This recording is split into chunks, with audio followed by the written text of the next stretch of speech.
Thank you for downloading this Council on Foreign Relations video. CFR is an independent national membership organization and nonpartisan research center.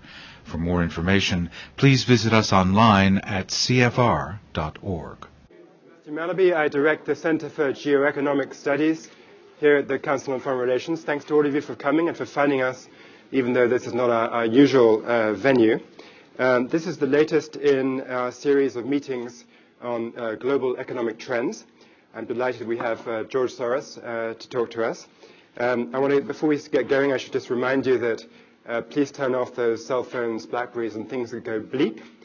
This meeting, unlike some council meetings, will be on the record. George Soros has been described in many ways. My favorite, I think, is this is the only individual who has his own personal foreign policy. But it's actually not your philanthropy that's at issue today. It's rather the recent turmoil in financial markets. I saw that Secretary Paulson said yesterday that he felt we'd turned some kind of corner in the crisis. When I checked the markets this morning, it wasn't clear that the equity markets agreed. We'll see what George thinks in a moment. But just to get started, I thought I'd ask a question in this way. You've been a student of bubbles for a very long time. What caused this bubble, and what caused bubbles generally? Well, bubbles have two components. A component in reality, a trend that is really happening in the world, and then a misinterpretation, some misconception. And that misconception can initially reinforce both the trend and the misconception itself. So you get these initially self-reinforcing, but eventually self-defeating processes, because eventually the trend accelerates and the misinterpretation is carried to an extreme, and the gap between reality and the perception becomes so wide that it becomes unsustainable. And then the process goes on. Eventually you reach a reversal point. Now, the most common misconception, and actually the most common bubble, is in real estate. And the misconception is that the value of the real estate or the house is not affected by the willingness of the banks to provide credit, whereas in fact it is affected. And banks sometimes ignore it. And it's amazing, but it keeps on recurring.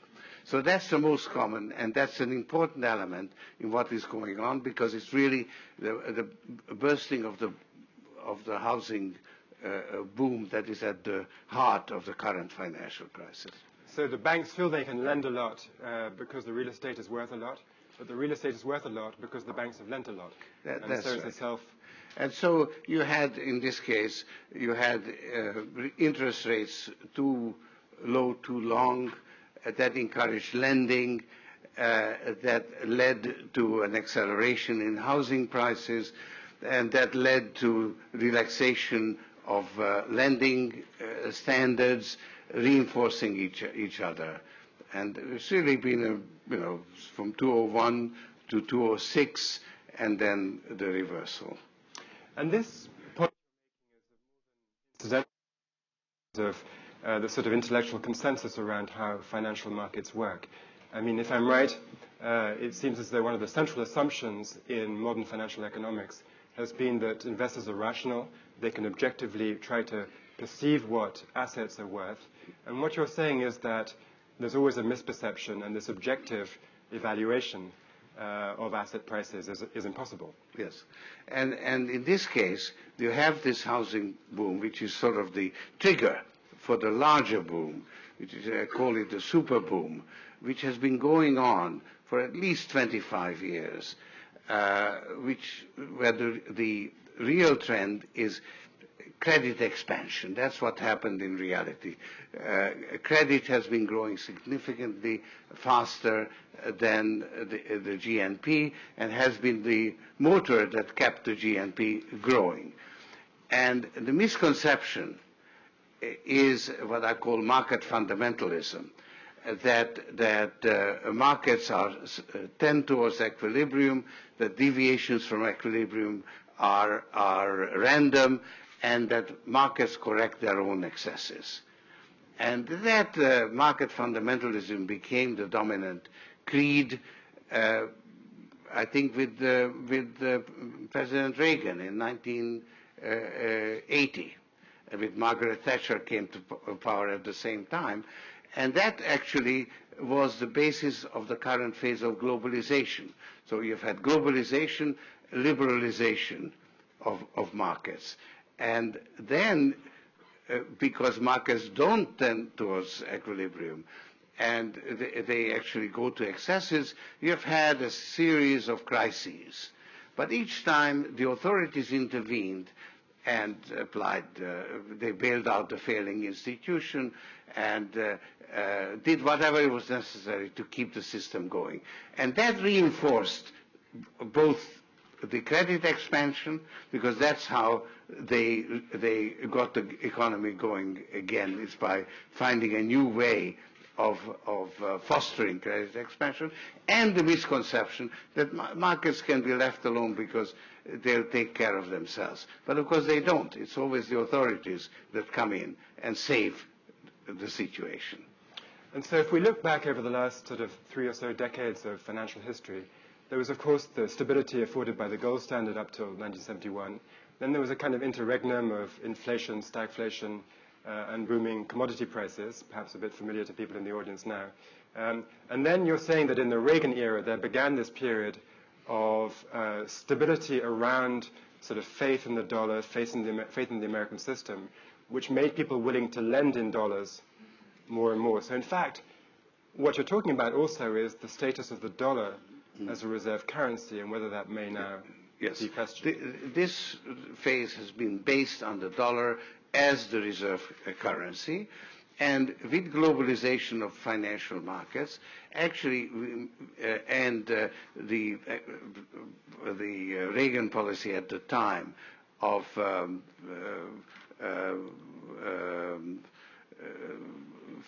fiscal stimulus, rearmament actually was a big thing, and relatively high interest rates attracted the savings of the world to the center.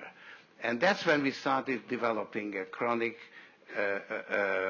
current account deficit, which has been growing pretty steadily ever since and reached over 6% of the GNP at its peak. So we have effectively, the American consumer became the motor of the world economy, and we were absorbing the savings of the world to finance that overconsumption.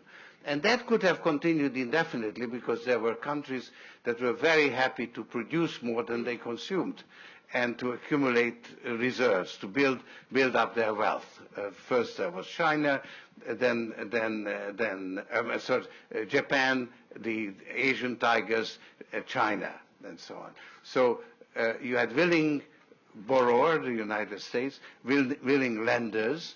So a chronic current account deficit was actually a kind of equilibrium. It could have continued indefinitely.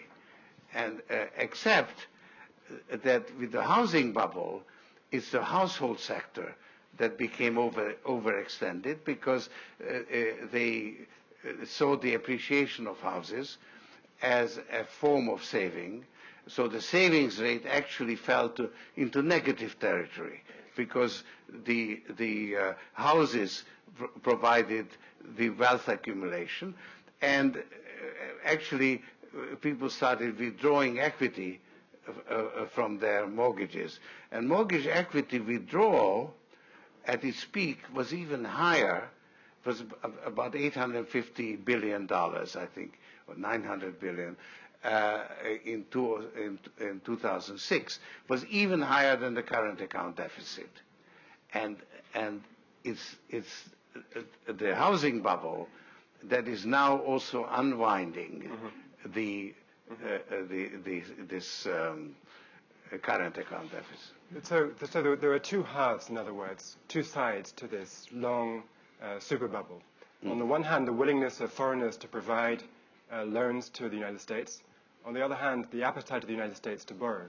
Yes. And there's a third element, which is the over-leveraging of the financial institutions and the use of various newly invented financial instruments that were not regulated and were used and abused.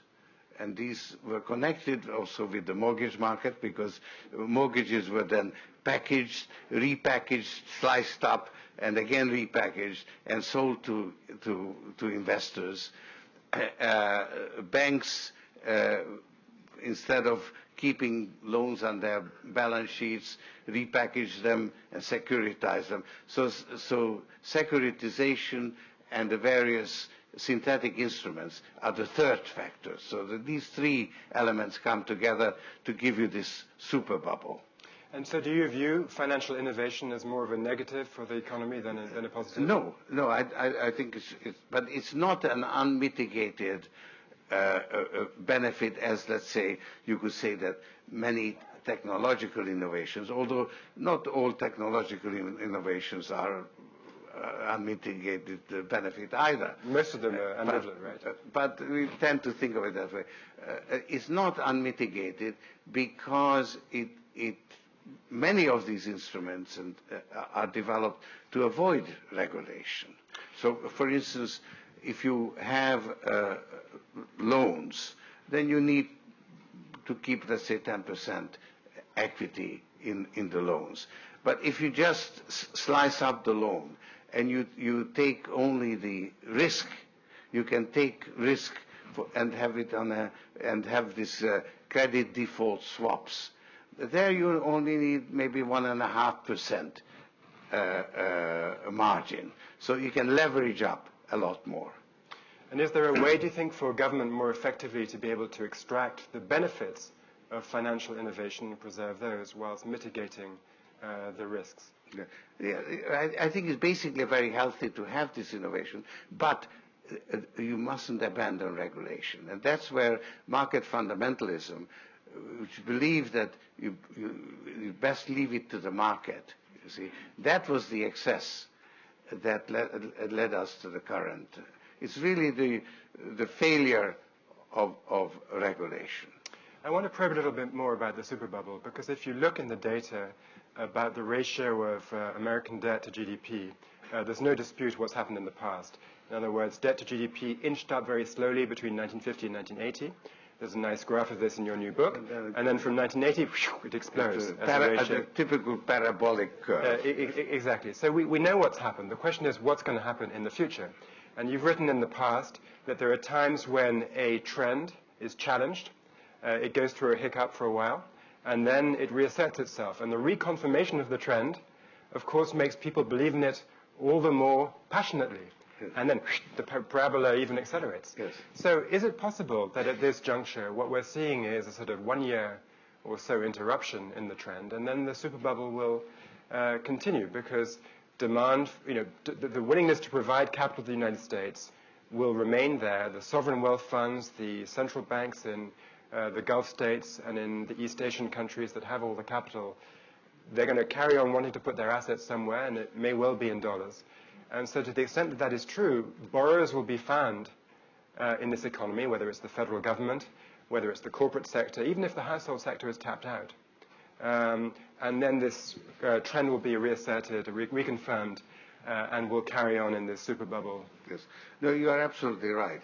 And past crises, we have had a number of them, were actually successful tests of these of the thesis, of the misconception, and led to an acceleration.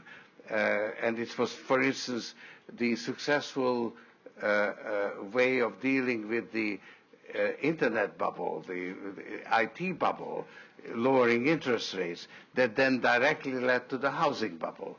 So maybe there is something that could be used to keep this process going. And so it's actually an open question. And right now, actually the stock market seems to believe that the worst is behind us, and in fact, this is a crisis like any other crisis, and a great opportunity to buy. And it may well be true. I take a different view, but since we are all fallible, I may be wrong. History will tell us. I personally think that we have the acute phase of the financial crisis largely behind us. And in fact, the authorities have it as their mission to stop the system from falling apart and provide liquidity at all cost. And they've done it. And they've done it again. And in fact, they've gone sort of past several new thresholds in doing it. But they've done it. So that is a source of reassurance that the system is not going to fall apart. However, the damage that has been done to the system has to affect, in my opinion, the real economy. And the effect of that is only beginning to be felt. And there is a certain time lag because the motor has been consumers. Now they've lost their mortgage equity withdrawal and their housing appreciation. So they have to increase their savings.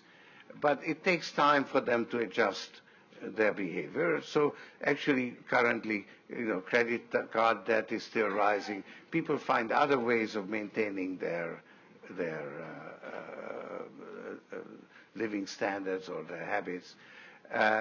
And so, but I think that inevitably they will pull back, and that process is only beginning. The housing problem is, I think, continues to be the leading factor as far as the real economy is concerned. Because just as they overshot on the upside, they will also overshoot on the downside.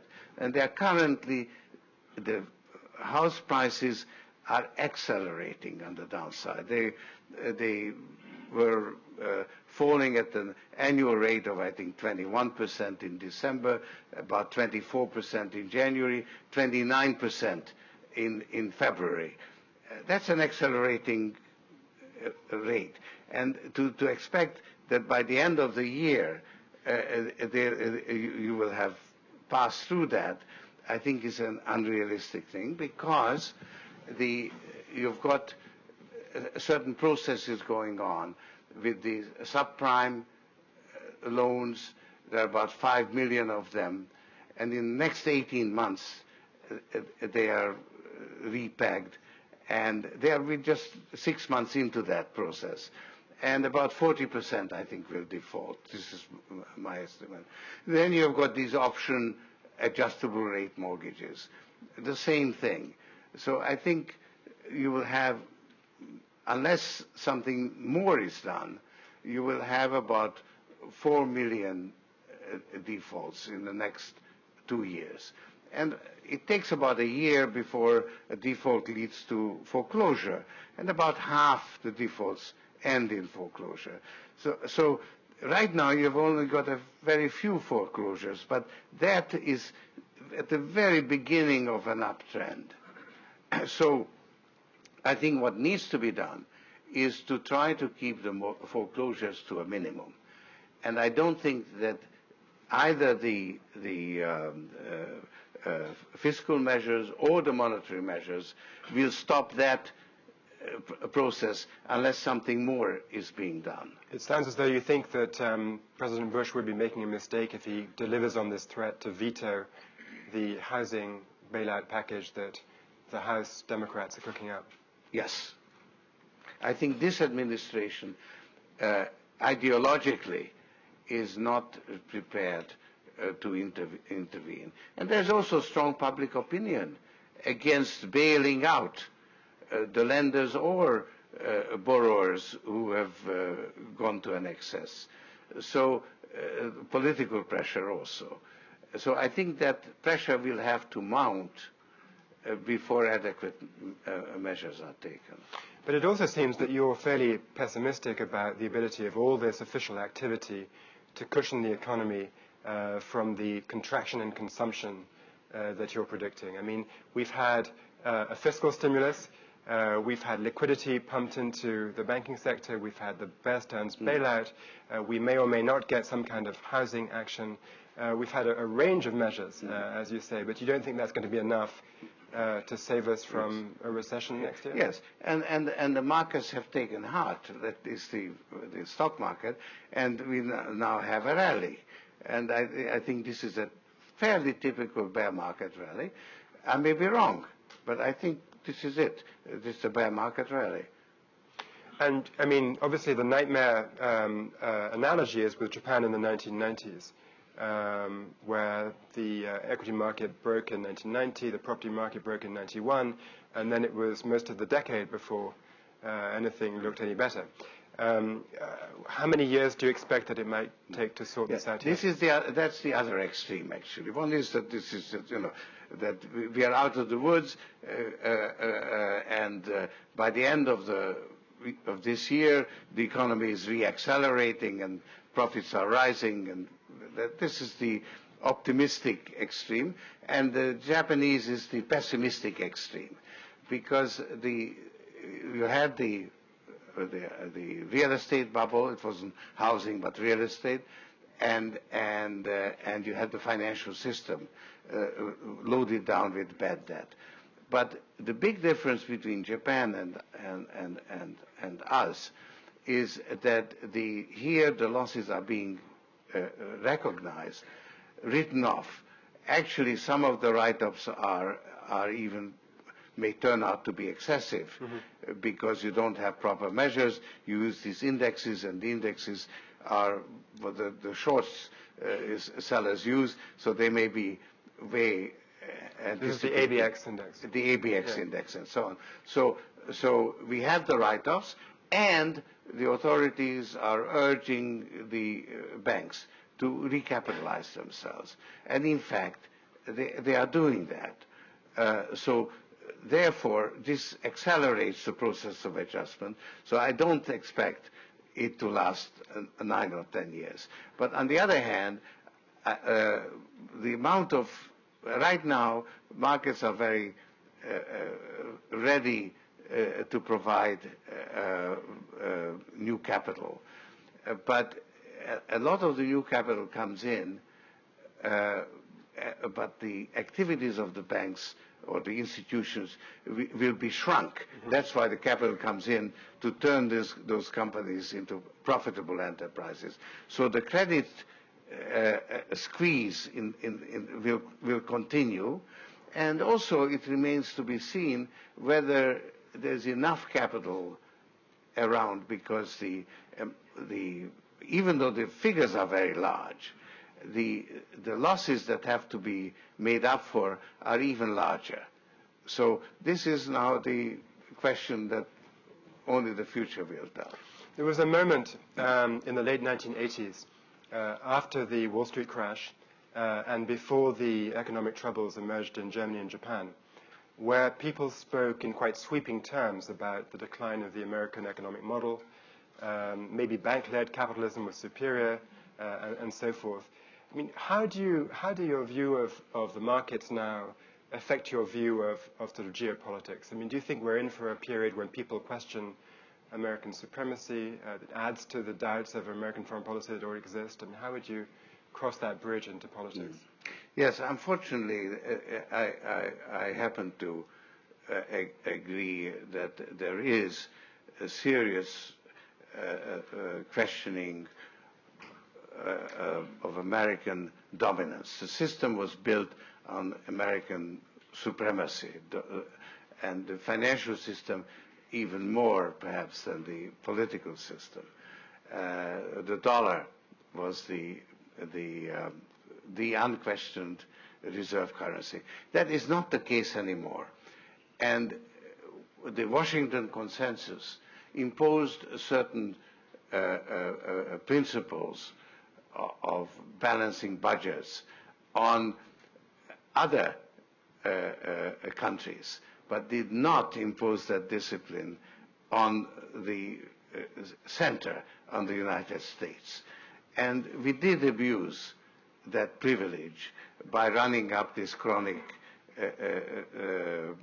current account deficit. And unfortunately, as you know, I've been a severe critic of the Bush administration's policies, the war on terror and war on the invasion of Iraq and so on, which meant to assert American supremacy in the world, and it had the opposite effect. It has undermined America's power and influence in an unprecedented way. And now something is happening on the financial side, which also there's now an increased reluctance to hold dollar assets. The central banks don't want to accumulate dollars. They've been diversifying into other currencies, pushing up the exchange rate and depressing the dollar. But actually, there isn't a suitable alternative to the dollar. I mean, the euro to some extent, but it isn't quite there, certainly not the renminbi. So because of that, there's now been a general flight from currencies. And the creditor countries set up sovereign wealth funds. Now, you're right in pointing out that these sovereign wealth funds could be, in a way, the saviors of the system by replenishing the equity of the financial institutions. I don't think that politically it will be possible for Abu Dhabi and Russia and China to put enough capital into Citibank to actually accomplish it. But it has been a positive factor as far as the financial replenishing is concerned. But I don't think it can provide. And if it did, of course, it would really make the decline of American power and influence pretty well official. So we've had a sort of parallel between, on the one hand, a diminution in America's military readiness and its ability to project military power, and you're saying also that there's a sort of similar thing on the financial side. In most countries, if there's a financial shock and the central bank tries to respond by cutting rates, the response of sabers is to move money out of that currency, and so the currency shock sort of neutralizes the central bank's freedom to respond, right? And the US has been an exception in the past because people wanted to hold dollars, they thought in dollars, and so the Fed could cut rates and be the savior after the LTCM incident, the Russia incident, the dot-com boom, and so forth. The Fed could cut rates and rescue the world economy, but that may no longer be the case if the willingness to hold dollars and think in dollars comes into question. That is exactly the constraint. And also you've got inflationary pressures which provide additional constraint.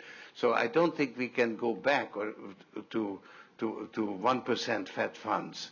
And in fact, recognizing the dangers that would involve to the status of the dollar, the Fed has indicated that it doesn't really want to go below 2% where it is now,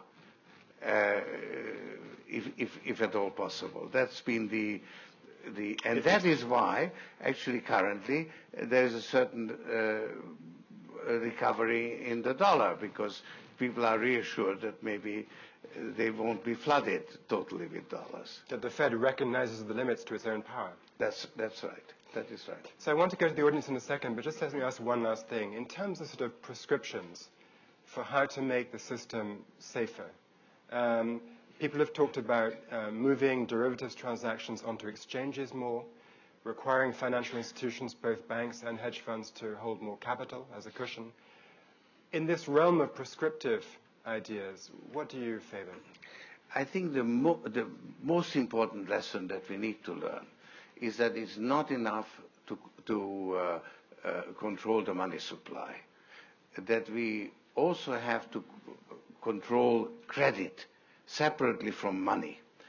And we have to recognize that markets go to extremes of euphoria and panic, and therefore we have to adjust the margin requirements and the minimum reserve requirements that we impose on banks and market participants. So adjustable margin requirements and minimum reserve requirements.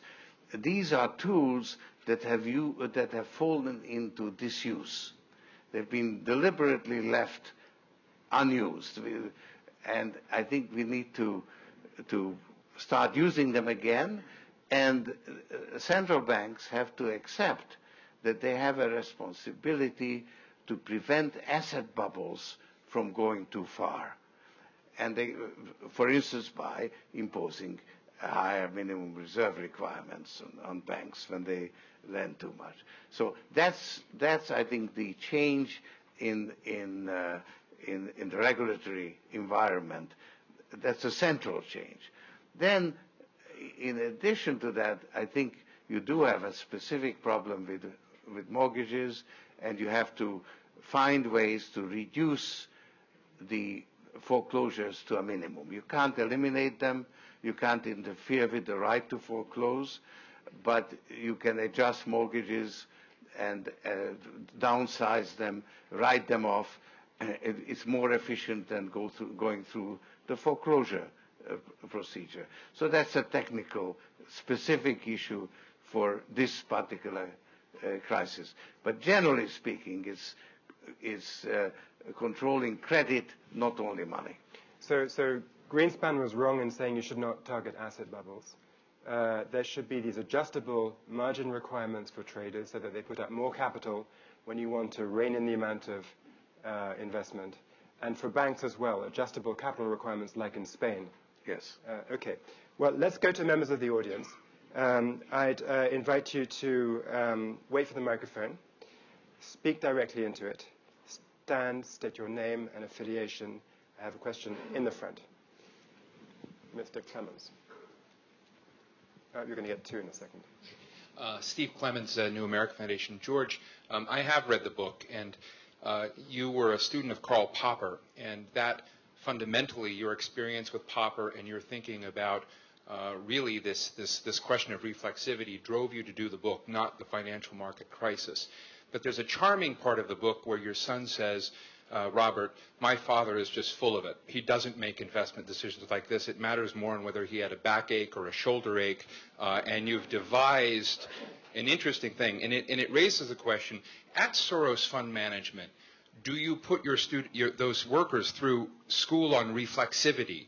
And how do you think it's best to sort of transmit the template of your thinking? One other part of this is you've returned to manage your own account, which meant you had stopped doing. And you take us through your decisions, and you have a big rise and then a big fall, and you finish the book saying we're below water. And I'm interested in, since the book came out, are you back above water? Well, several questions here. It's always backache, never shoulder ache. And it comes from tension. And the tension, when I can resolve the tension, the stomach ache goes away. So has that always been true? That's not just a story from the 1970s? Pardon? That's not just a story from the 1970s. That's always been the case, that you've had, still now you have backache when... No, I don't have backache. No. I used to have backache when I was active in running the fund, and I've had no backache even though I'm currently more involved in the market. So I'm happy to be out of that. But that was one question. But then I don't impose my philosophy on others. I think it's my view, and I may be wrong. And other people, I've delegated my money to other people to run. And when I saw this crisis coming up, since it's my money and I didn't want to lose it, I set up a trading account, a macro account, where I counterbalanced what they were doing. So I offset it. I didn't impose my will on them, but I protected my own wealth. And in fact, I'm still slightly underwater, and maybe I'll get a little bit more underwater, because I do not buy into the current market rally. I think it's pretty close to having run its course, but while it's running its course, I lose some money. Okay, let's see, there's a question here in the front.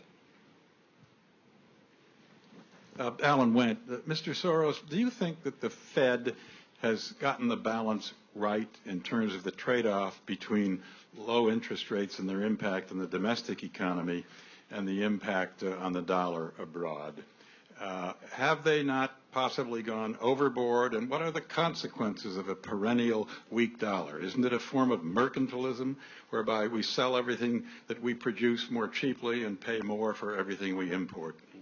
No, I think that the Fed is right to have not gone below 2%, and I think if it has to go below 2%, it will have pernicious consequences, because they would do that because the economy is still in recession, they haven't done enough, they have to do more, and with the economy in recession and interest rates going down, the dollar would certainly come under renewed pressure. And the fact that they stopped at 2% is now giving the dollar a breathing space also. So the dollar has stabilized as a result of this action. So I think in this respect, they were slow in starting.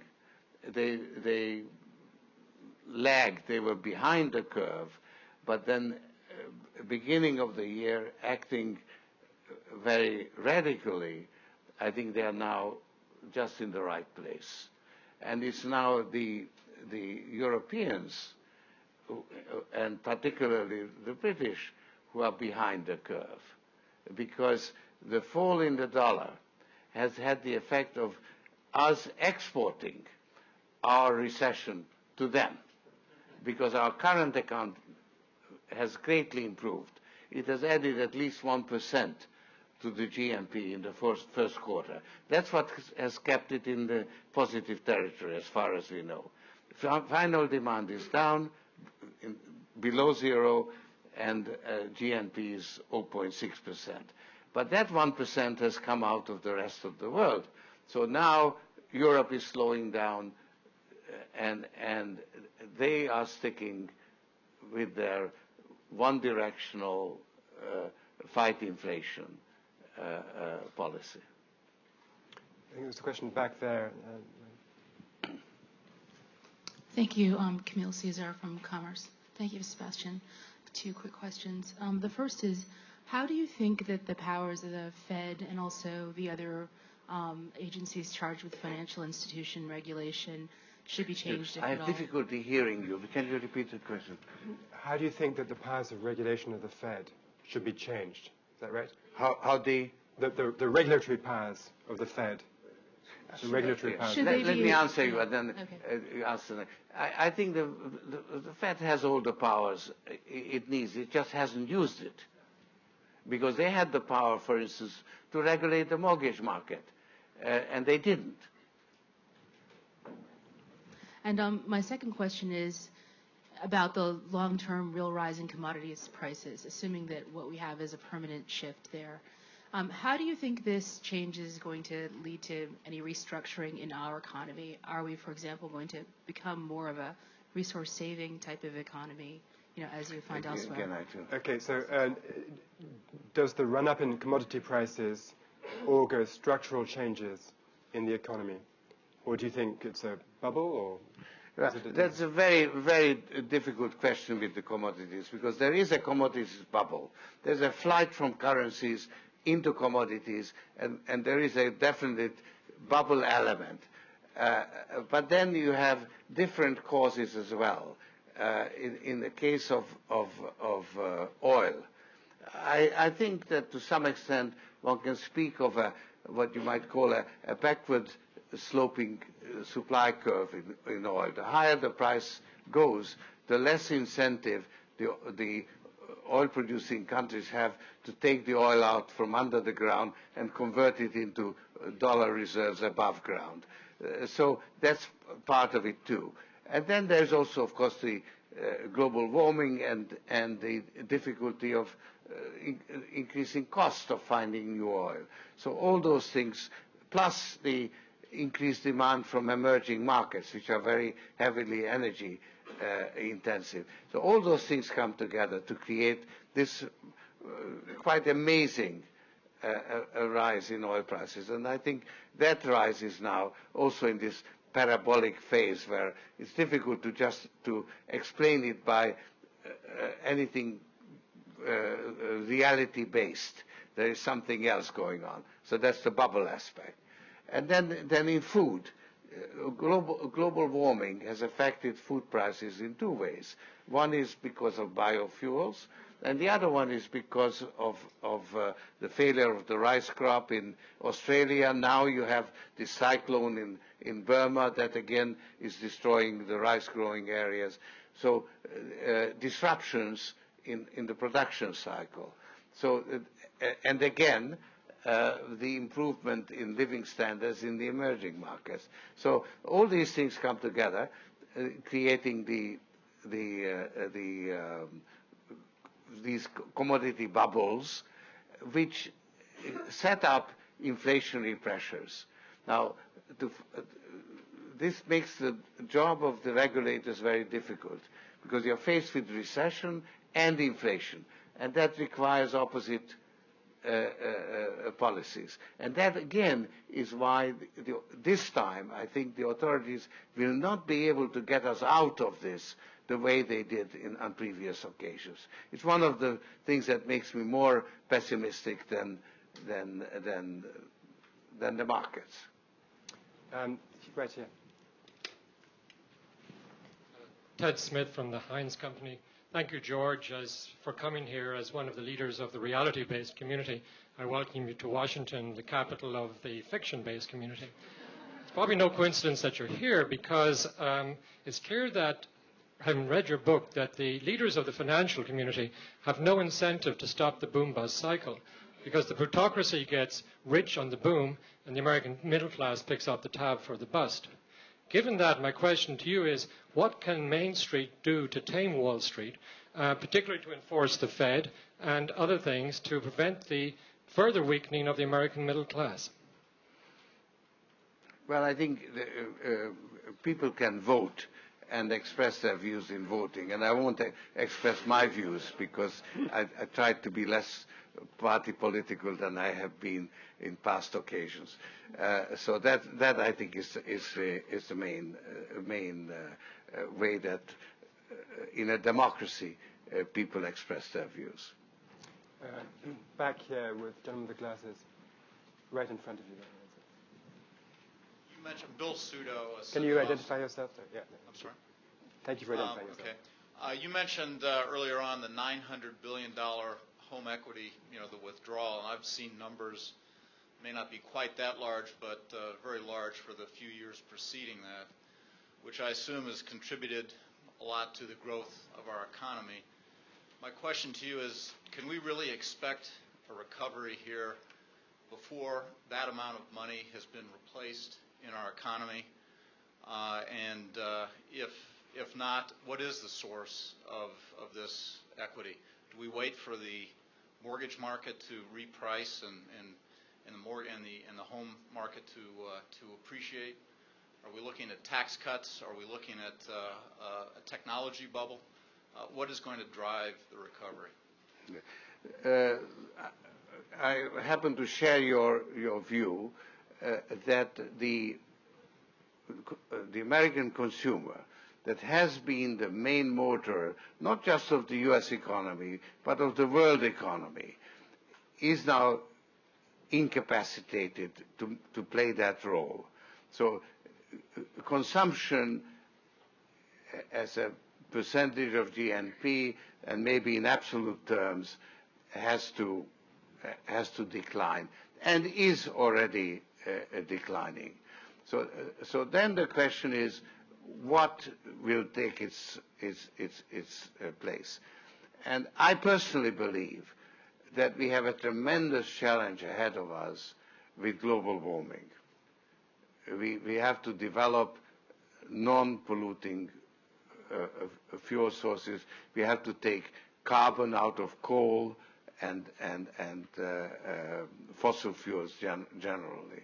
And that will require tremendous investment, and which we need to do for our survival. And I think that could provide the motor for the world economy.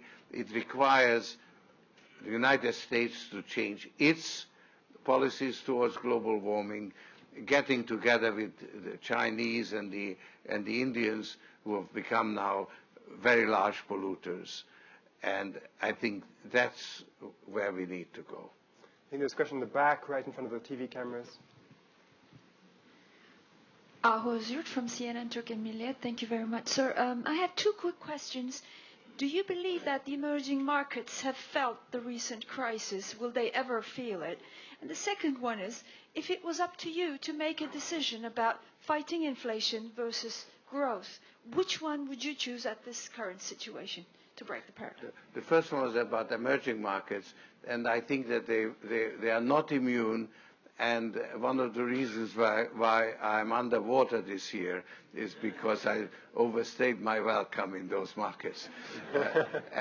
And the second question I didn't hear. Inflation. Would you target inflation, or would you target, if you were running monetary policy, would you target inflation, or would you target growth? Well, I think you need to balance it, and I think that the management of the macroeconomic management is not a science, and reducing it to simple rules like inflation targeting is a mistake. And I think we are dealing with reflexive processes. There are many different reflexive processes going on at the same time, and it's a matter of balancing them. And it's an art, not a science. Let's go in the front here, David. Thank you very much, both of you. My name's David Apgar. I'm with microfinance fund manager Blue Orchard. A speculator faces possible refutations of her best guesses every day in the market. One of the problems it seems that we have in setting our fiscal policy, our federal budget, and its deficits, is that there doesn't seem to be an effective learning process. We don't get a quick refutation from the market when we get fiscal policy badly wrong. Are there any ways of building a better learning process into our market so that there's a faster readout when policymakers get fiscal policy wrong? No, I think that it's the fate of central bankers that they've got to be wrong eventually. Now, how long it takes for them to be wrong and how far wrong they go is probably the measure of their success. How far they go being wrong. What about the fiscal side, though? What about the fiscal side? When parliaments have a budget that doesn't make sense? Yes, well, the fiscal side. Well, that's actually more difficult. And while fiscal policy can be very useful, it usually takes very long time to kick in. And honestly, I don't have the answer. Steve, back here. Thank you. Steve Charnovitz at George Washington University. I can understand perfectly well the benefits for the environment of taking positive action on climate change. But you suggested a moment ago that it'd be economic benefits for the economy in so doing. And I wonder if you could expand upon on why there will be economic benefits when the cost of energy goes much higher as a result of emission trading and setting limits on caps. Well, if I'm right in thinking that we are heading into a recession, that the recession is effectively unavoidable, it's only a question of the magnitude of that recession, then you have idle resources. And you need to find some way to put them to use in order to create the multiplier effect that will get the economy going. And I think that making the necessary investments in taking, for instance, carbon out of coal, generally speaking, to reduce our energy consumption, because a lot of energy saving investments could be made. You need to put a price on carbon emissions, because that will encourage investment that will reduce carbon consumption. And that will will be a stimulus to the economy at a time when the economy needs a stimulus. So sort of deficit finance spending. You've been very patient. Let's come to you. Wait for the microphone, please.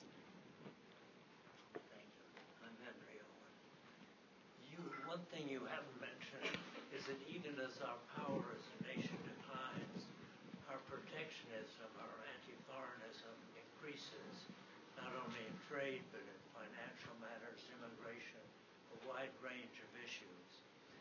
Now, fortunately, we'll have a new administration, whichever party it comes from, after January 20th of next year. Do you think that new administration could take some initiatives in the economic field, trade, financial imbalances, immigration, which would reverse this trend?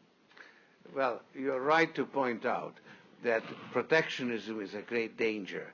That because of the tremendous strains that we are currently exposed to, that it will lead to protectionism and differences of policies that lead to a breakdown in the global trading system. And that could have really devastating effects. So that's the danger that we need to avoid by engaging the right kind of policies, finding the proper understanding between the national interests and reconciling national interests so that we keep the system open. Let's go right over here. I'm Welby Lehman from the Treasury.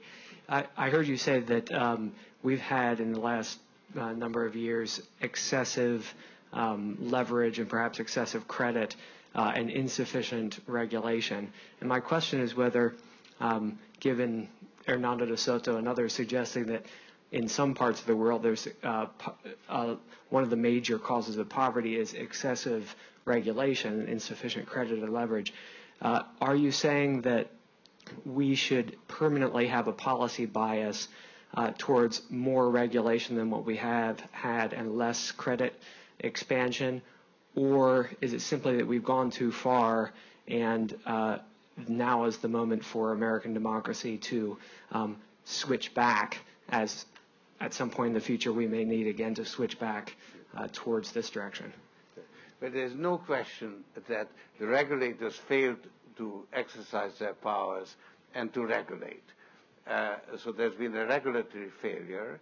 You now have a financial crisis, maybe serious recession.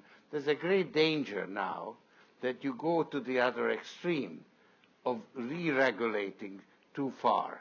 When you had the Great Depression, the entire banking system was put in a straitjacket. And it stayed in that straitjacket until 1972, was the day when Riston invited security analysts and told them that actually banking can be a growth industry. So that was the watershed, let's say. So until then, banking was frozen. So we don't want to go back there, because even though markets are imperfect, regulators are also human, and worse than that, they are bureaucratic. So they are much slower in adjusting to changing circumstances. So we need to improve our regulations. There's no question regulators have failed to exercise their powers. We must now learn to regulate credit as well as money, but rely on the market mechanism to the greatest possible extent. So I'm often taken to task for sort of criticizing capitalism when I'm myself known as a capitalist. And I'm doing that because I want capitalism to survive. It's a much better than central banking.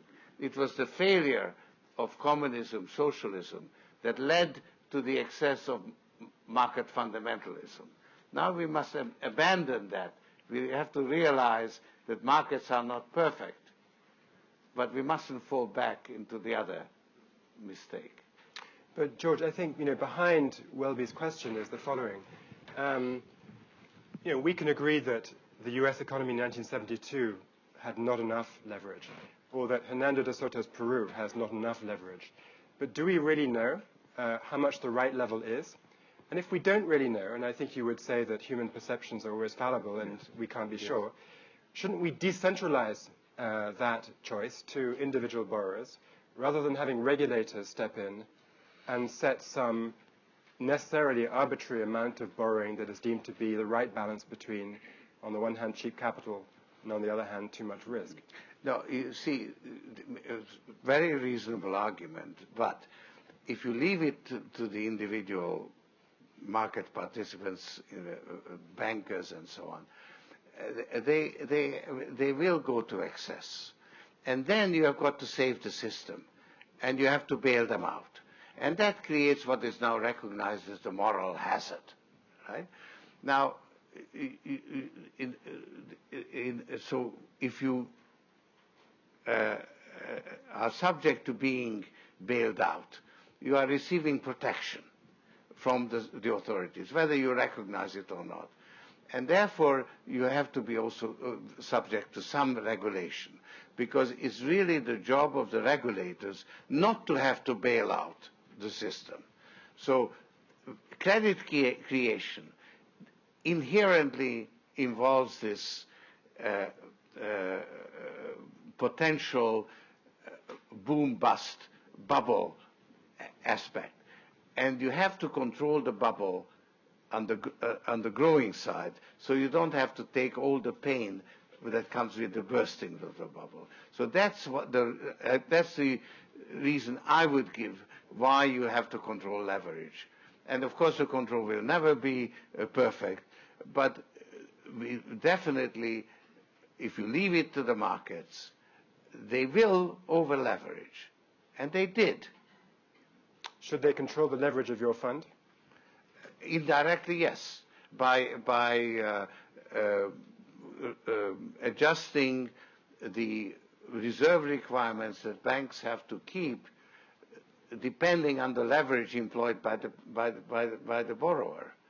So a less leveraged fund would require less minimum reserve requirement, and a more leveraged fund would require more. And then you couldn't have the over-leveraging that you have had.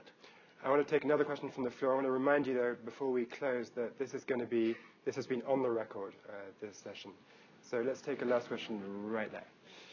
Paula. Thank you very much. You have emphasized in your conversation with Sebastian that the U.S. consumer has been the engine of global growth. You also pointed out that thanks to exports, we have so far avoided falling into the recession. My question is whether you envision more opportunity for the United States to be a greater exporter. and greater producer as opposed to consumer, both with regards to manufactured goods as well as agricultural goods. And if so, in spite of the rising oil prices, whether you see there is an opportunity for a shift of U.S. fortunes more towards production. Yes, definitely. That's the process. We are now in a process of adjustment. It's like a junkie coming off drug abuse. It's a painful process, but it is actually happening. In other words, our current account deficit is shrinking, and quite substantially. And I think it will inevitably have to shrink more if the rest of the world is not willing to support our habit. Maybe we've got time for one more. Maybe go right here in the front. I'm sorry, Alan, you've already asked the question. Was that, is there anyone else who wants to? I forget, it was your neighbor. Okay, I take it back. Thank you. I'm Robert Herstein. Regarding the reflow of investment from abroad, do you feel that the U.S. policy should be any different toward investment by market players on the one hand and investment by state-controlled enterprises or investment vehicles on the other? And if so, how do we find that line and how do we implement it? Well, I think that we obviously need to remain open to investment from abroad. Sovereign wealth funds pose a problem because there could be political motivations other than commercial motivations. So that is an issue that needs to be handled, and there needs to be certain standards of transparency, and it is actually being worked out. And I think that sovereign wealth funds that abide by those principles should be free to invest like any other institutional investor. Well, thank you very much to our star guest, George Soros. Thank you to all of you for coming. Thank you.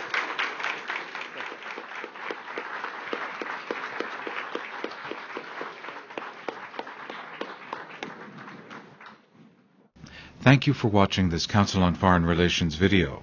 For additional audio, video, and transcripts of CFR meetings, as well as expert analysis of international news, please visit us online at cfr.org.